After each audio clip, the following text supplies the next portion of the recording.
On the phone line here this morning with me, I'm happy to talk with 35th District Representative Drew MacEwen. And let's say good morning to you, Drew. How are you doing? I'm great. Good morning, Jeff. How are you doing today? I am doing pretty good. Good to talk with you here this morning. First things first, how was that joint address to Congress for you last night?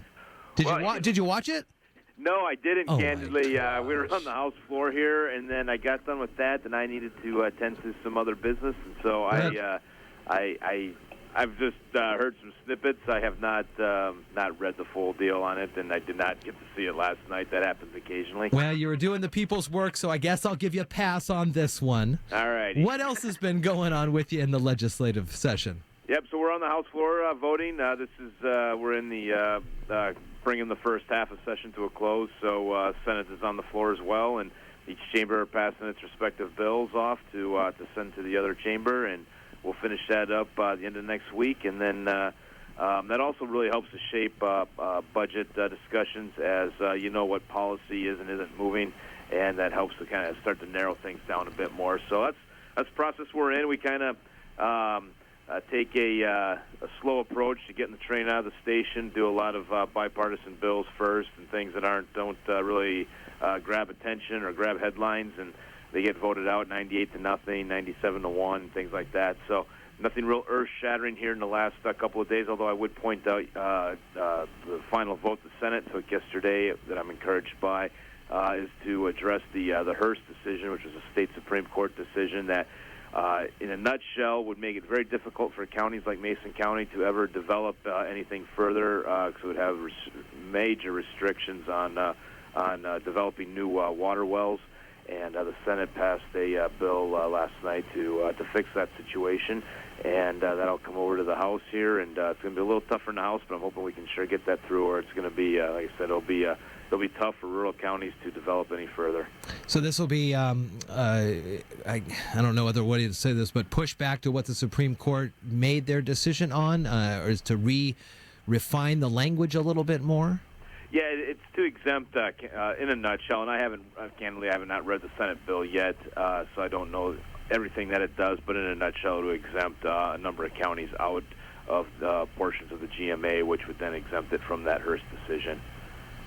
How are, and I know you probably can't speak to specifics, but as budget negotiations start here, how are things looking? Are you encouraged by some of the conversations that you've been having with your counterparts?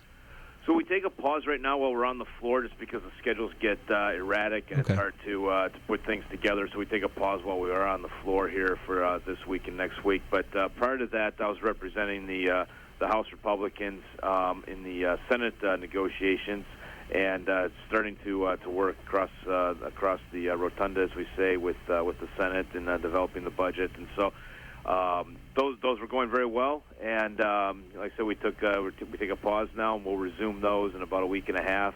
And but I'm encouraged by it. We're not to the nitty gritty yet of both political parties talking yet, and that's not a negative. That's just the process you go through. You got to get your own people in a line, so to speak, and come to an understanding of what position you're taking on various issues before you bridge that other side. But we're working towards that, and again, this week and next week will have a big impact on knowing what policy and what funding levels need to be for certain bills that are moving forward, and that helps shape the budget.